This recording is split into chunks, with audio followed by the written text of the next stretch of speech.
Puji syukur kita panjatkan kepada Allah Subhanahu wa Ta'ala karena taufik dan hidayahnya kita semua dapat berkumpul pada pagi hari ini dalam acara Loka Karya Penyusunan Ekstrim Strategi Peragihan Operasi Gempa Lombok Sumbawa PMI Nusa Tenggara Barat.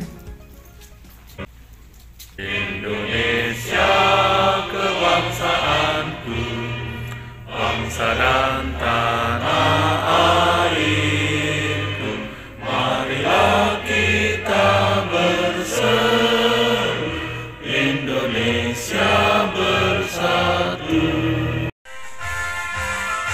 Palang merah Indonesia, sumber kasih umat manusia, warisan luhur nusa dan bangsa, wujud nyata mengayom Pancasila. Gerak juangnya ke seluruh nusa, mendarmakan bakti bagi Ampera, tunaikan tugas suci tujuan PMI di Persada Bunda Pertiwi, untuk umat manusia di seluruh dunia. PMI mengantarkan jasa. Hadirin dimohon untuk yang sama-sama kita hormati Bapak Menteri Muhammad Muaz selaku Ketua Bidang Organisasi PMI. Assalamualaikum warahmatullahi wabarakatuh. Om Swastiastu. Yang berkenan satu provinsi Nusa Tenggara Barat adalah kemudian pada saatnya saya harus menunjukkan karena pada saat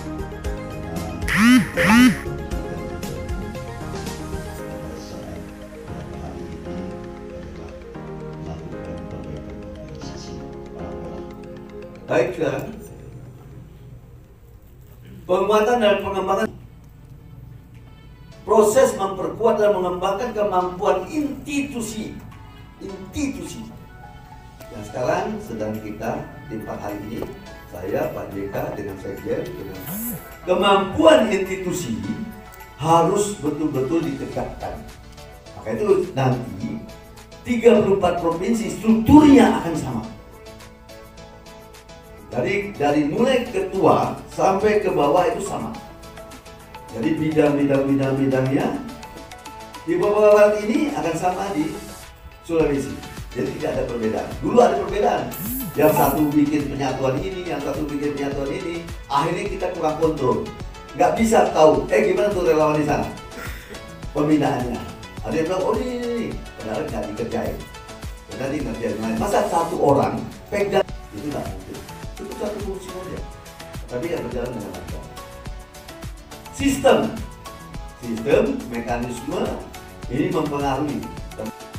Melihat perkembangan yang selama ini kami pantau dari program-program federasi ini, sepertinya relawan ini akan menjadi tugas berat kami untuk mengembalikan hajat dan memang jiwa relawannya. Karena selama ini kan berpikir berding, dan berding. Pertanyaan adalah, mohon Pak Jenderal, karena ada strategi kami yang sudah kami pesankan oleh Pak Yul Pakar karena beliau adalah kabit kami. Apakah apa strategi yang sangat pas untuk mengembalikan relawan ini kepada rohnya dan tidak ada lagi hal-hal yang bisa membelah. Bantuan dari federasi, fasilitator, dan khususnya dari pendamping TNI pusat yang menampingi KKP dan federasi. Isian ini akan menjadi vokal juga untuk diskusi besok dan lagi 2 hari. Akan memperkaya dokumen. Kalau itu khusus begini, harus sudah terjamin satu ini sudah ada kegiatan tadi. Main programnya apa kira-kira? Contoh, main program apa? Contoh, PRB. Oke, main programnya misalnya PRB. Subprogramnya apa di BPRB? Tiap kabupaten beda-beda nih. Pemetaan, Renkon, Sibak, EDB dan lain sebagainya. Oke, sekarang hebat hafal ya. Hafal lo bisa diyakin. Nah, ditulis di sini kemudian capaiannya sampai berapa jauh. Oke, kita diskusi sedapat sepaling ini sampai jam 12:30. Tolong dalam dulu per wilayah per kabupaten masing-masing. Kecuali kota Mataram hanya mendapat SSB gitu ya. SSB masuk di PRB apa deh? SSB masuk di PRB?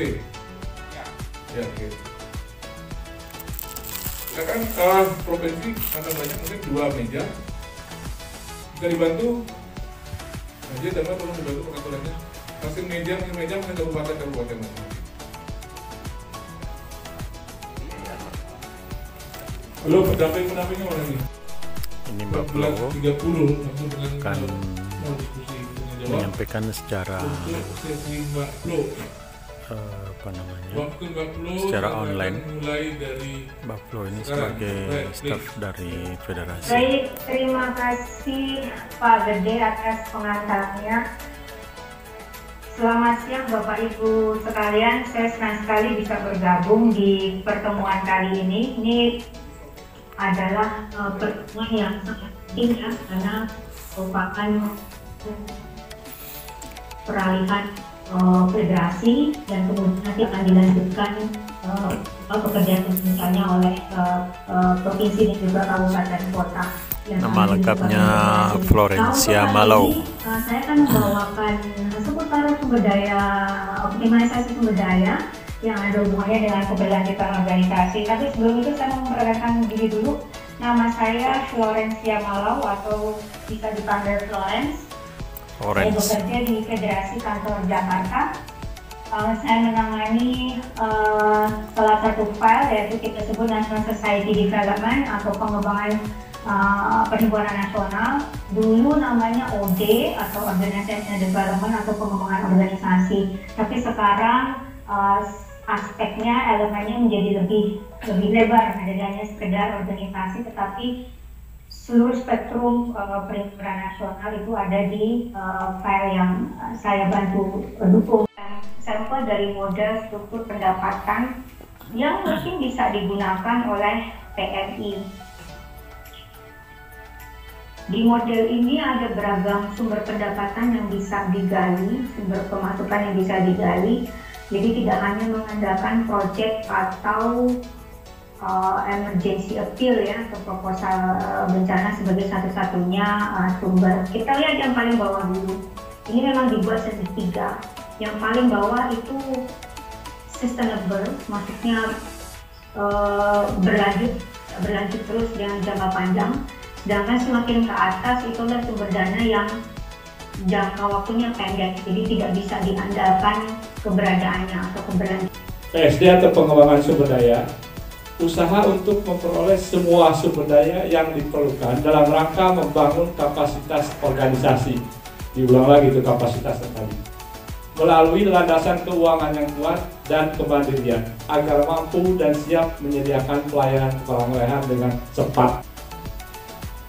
Ya. Semua usaha kaitan dengan sumber daya ujungnya kepada pelayanan kita yang bisa cepat dan tepat. Ditambah lagi tadi kata Pak Dokter, ketika ada laporan harus transparansi, dan itu yang menjadi trust kita. Kalau itu tidak dilaksanakan, mungkin posisi kita akan turun juga. Kerjasama melalui kegiatan filantropi umumnya masih bersifat insidental, parsial, spontan. Ya, kerjasama di bidang penggalangan dana, Mbak Flo tadi ada istilahnya. Ketika emergensi, penggalangan dana mungkin akan kita adakan dan trennya akan naik. Tapi ketika penggalangan dana di masa normal, saya yakin itu membutuhkan input dari pengurus dan staf dan lain-lain untuk itu bisa berjalan ketika ada kegiatan penggalangan. Unit usaha, kayak unit usaha juga kita coba lirik. Kalau memang belum memungkinkan untuk ke unit usaha, pelan-pelan, tidak harus dengan unit usaha yang muluk-muluk mungkin gitu ya. Semua ini kemitraan, penggalangan dana, unit usaha harus coba berkolaborasi. Karena ketika unit usaha kita tidak bermitra dengan yang lain juga tidak akan berjalan dengan lancar. Apakah dalam segi kebijakan di OD terkait dengan peraturan organisasi, kira-kira ada nggak yang bisa menguatkan kami sehingga kami akan melaksanakan PSDB di sini? Yang pertama, kalau saya lihat dari materi kita tentang sumber daya ini adalah tentang pembiayaan. Ini kalau bisa tangkap pembiayaan organisasi. Juga tantangan yang menarik yang seperti apa yang disampaikan adalah tentang bagaimana sekarang banyak komunitas yang juga bergerak. Nah, karena Pak Mas tadi berbicara tentang desain perubahan besar dalam tubuh PMI, khususnya dari pusat dan provinsi sampai ke kabupaten nanti, tentunya kalau ini berani kita implementasikan, Pak, di dalam ADRT kita bagaimana kemudian ada divisi, atau kalau tidak divisi nanti ada semacam biro dan lain sebagainya, yang memang dia tugasnya khususnya itu adalah dalam rangka penggalangan dana. Nah, sehingga pengurus sampai kepada provinsi dan bahkan kabupaten pun itu secara jelas. Dan kami tangkap apa yang disampaikan tadi, kalimat larangannya kepada siapa saja boleh dan kepada lembaga mana yang tidak boleh kita lakukan afiliasi dalam rangka pendanaan. Saya kira itu saja mungkin Pak Ibu. Terima kasih. Pertama tujuan. Tetapi saya melihat pada selama ini sebetulnya tidak terlalu sulit untuk itu. Karena apa? Kuncinya adalah, kata kunci adalah kepercayaan orang yang memberikan sesuatu kepada kita untuk membiayai kita. Itulah yang dituntut oleh IFRC dan Palang Merah Dunia, yaitu di dalam kejelasan dalam penggunaan dana. Kita harus jelas, itu juga ya, sehingga keberlanjutan untuk membiayai kita. Kalau tidak jelas, tidak transparansinya betul. Kemudian pelaporan kita kadang-kadang, ini saya mengamati di diri kita saja ya, itu harus jujur, cepat dan akurat, tepat waktu. Kalau kita terlambat untuk membuat, ini mungkin pengalaman bagi kita selama ini, sehingga akan mempersulit bagi kita untuk mencari dana pada periode-periode. Nggak jauh beda ya, beda tipis. Jadi stakeholder itu kita nanti lebih fokus pada bagaimana sih kita melakukan identitas dalam internal atau dari dalam PMI itu sendiri. Jadi ketika kita melakukan analisa kekuatannya apa, berarti kekuatan dari PMI sendiri. PMI sudah punya gedung markas, PMI sudah memiliki peraturan organisasi, kemudian PMI sudah memiliki pengurus yang di-SK-kan oleh ketua umum.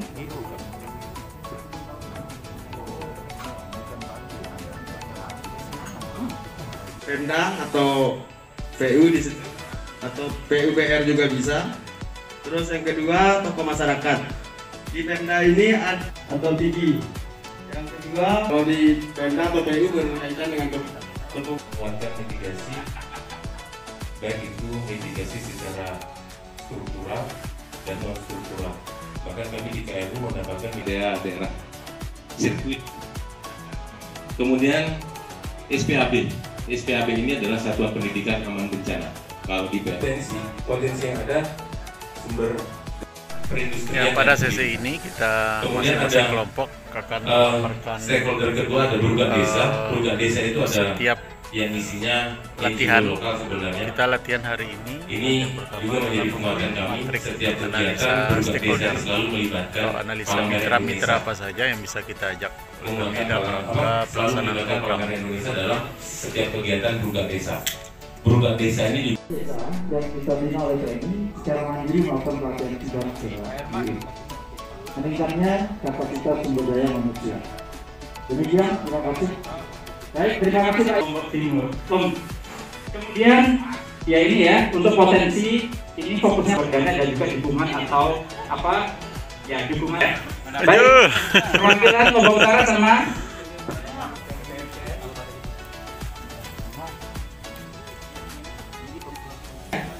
siapa juru bicara? Baik, silakan. Terima kasih. Kami ngambil dari Lombok Tengah dan PNU, masuk dari Ribut, kemudian ada SPAB, kemudian ada Gandeng, yang pertama ada BPBD. Jadi besok kita tahu apa yang kita gunakan untuk sebagai referensi besok gitu. Tabelnya udah ada yang dibagi ke grup ya. Terima kasih. Sama-sama.